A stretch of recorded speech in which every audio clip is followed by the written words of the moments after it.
GN et l'imagination à la cave, troisième partie. G restait des journées à inventer, à découvrir, à résoudre des problèmes qu'il se posait tout seul dans tout l'espace et tout le temps, hors de vos espaces et de votre temps. Le voilà aussi cet art, quand G se lança dans la poterie naturelle avec la seule boue d'après la pluie. Ses créations friables sont à côté des jeux de société, club des 5, jeux électriques, chimiques, disparus pour éviter l'utilisation par G. Ces jeux pour Marx, Cluedo, Lasso, Minou Gris, Coloredo, Petit Cochon, Jeux de loi, Domino. Poteries originales. Osselet, où G fut très habile grâce à un farouche entraînement. Petits chevaux et dames dans lesquels grand-mère S excellait, venant battre G jusque chez lui, débarquant derrière sa locomotive à vapeur, dans la gare ultérieure des cousins, avec sa petite valise de grand-mère S. Les variés jeux des 7 familles, alors unis quand le mot divorce était bien rare, occupaient tout le monde, dont les cousins quand ils venaient. Eux avaient un macomoulage, aussi leur tir au pigeon avec la carabine à 2 coups et fléchette à baver dessus. Bonne pioche, fléchette à baver dessus. Leur Monopoly, leur Milborn, leur baby-foot. L'art théâtral existait en parallèle de toutes les réalisations de G, et peut-être en souvenir de celui qui les saluait chaque jeudi soir, après Zorro ou Thierry Lafronde, chez la voisine du dessous aux pommes fripées. Les personnages légendaires de G prirent la forme de marionnettes, chiffons, bâtons, dans leur propre décor. GN était tout à la fois concepteur, machiniste, manipulateur, script et spectateur. L'animation, comme dans le manège enchanté dont vous parliez et que G vit parfois chez les cousins, l'occupa durant une longue période. La mise au point fut laborieuse, gourmande d'énergie et de concentration. Quand tout fut prêt pour la réalisation, encore l'histoire de ces héros légendaires, il fut évident que le matériel manquait. G en sa cave ne fut pas demi en son grenier. Le projecteur de Père n'est pas à la cave, il est là-haut. Père passait son temps à regarder ses films sur sa famille, qui s'amincissait tant. Par contre, il avait descendu les films muets qu'il apportait de son comité d'entreprise. Il n'avait jamais répondu aux vœux de son cadet, attiré par cet art. Son projecteur suffisait. Il n'y avait pas besoin de ces jeux pour enfants, même si ces enfants ne pouvaient utiliser son matériel.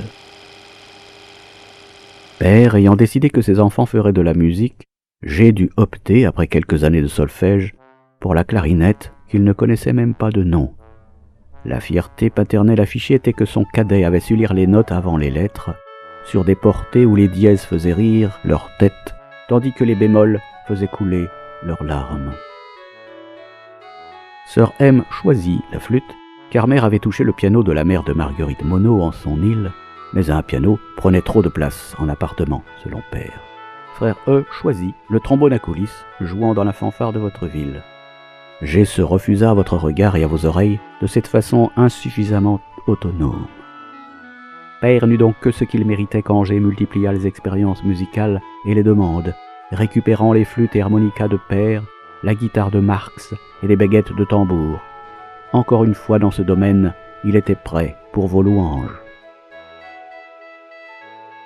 Il s'était mis à composer, à enregistrer, pour illustrer ses grands spectacles et ses chansons de plus en plus compliquées, sur le magnétophone prêté puis cédé par Marx.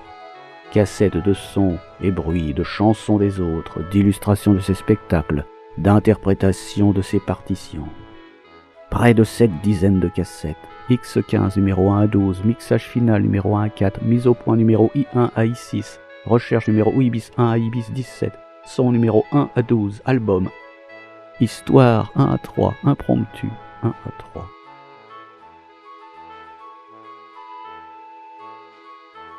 À partir de ces vieux postes de TSF, d'après une idée très ancienne en bois imitation grande personne, dès que cela s'avéra nécessaire pour les effets sonores et pour éviter vos bruits incessants du monde, GL avait tripoté l'électronique, ce dont vous le pensiez incapable. Le magnétophone de Marx. Il faut dire qu'avant cela, il avait fabriqué sa boîte à chaussures avec laquelle il écouta ses premiers Tours de France, Francis Blanche, l'heure du mystère, la tribune de l'histoire. Voyez qu'il était bien avec vous, même s'il inventa cette chambre capitonnée d'enregistrements, où il allait parfois jusqu'à passer la tête avec un genre de chiffon, afin de chanter sans être entendu de vous durant ses exercices. La boîte à chaussures, la chambre d'enregistrement. Durant les Tours de France, il mettait au point puis jouait des heures au plus grand jeu de tous les temps, avec ses cyclistes peints chaque saison aux couleurs des nouvelles équipes. Dommage qu'Airfix n'en fit jamais. Ce que vous vendiez était trop cher et trop grand pour ce jeu immense déployé dans la cave. Il suivit ensuite toute la saison des cyclocross au trophée Baraki. Le jeu était tellement long, les règles si délicates, comme en la vraie compétition, que j'ai joué tous les rôles, directeur sportif de toutes les équipes. Sans tricher, les meilleurs de la réalité vainquaient aussi souvent dans sa virtualité, voire dans la même collection GN et le vélo. Pendant que vous êtes à la cave, voyez les véhicules DN. Les vélos de GN, le premier petit rouge récupéré, avec la trottinette suisse offerte, les vélos fabriqués par Père et son frère mythique, enfin le seul que Père daigna acheter à son cadet, après une longue discussion sur sa rentabilité puisqu'il ne ferait jamais de compétition. Derrière le vélo bleu est la carte murale du monde sans le pays diabolique de l'Ouest lointain. L'interrupteur de la lumière se situait à hauteur d'Israël-Palestine. À chaque fois qu'on s'en servait, l'étincelle déclenchait des combats sur le terrain.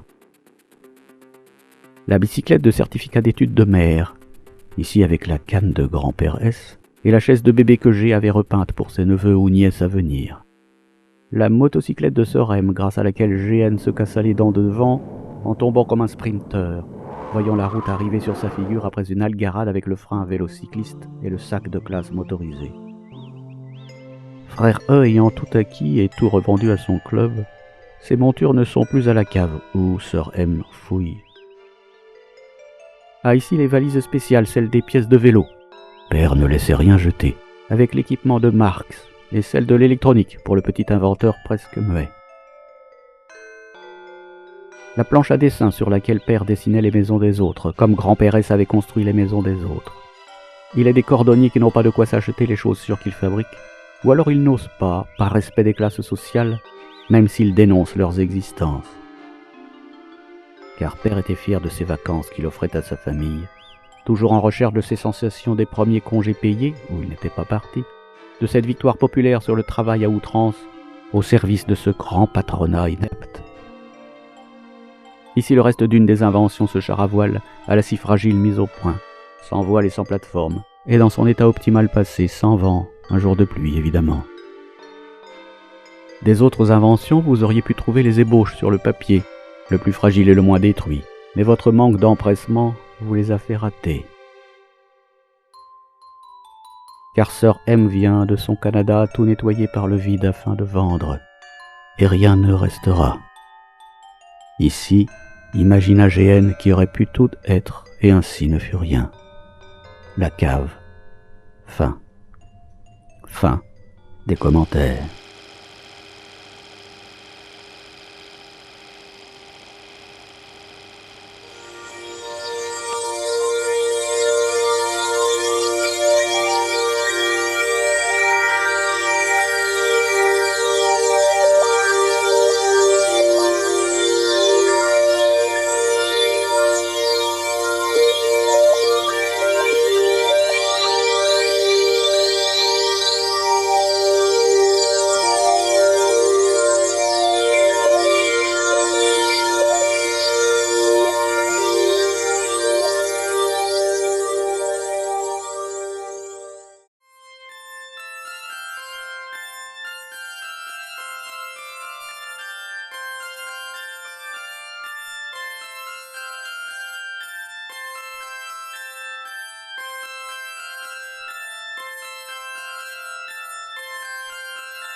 premiers jets de son, zou de chanson, zou musique, zou parole.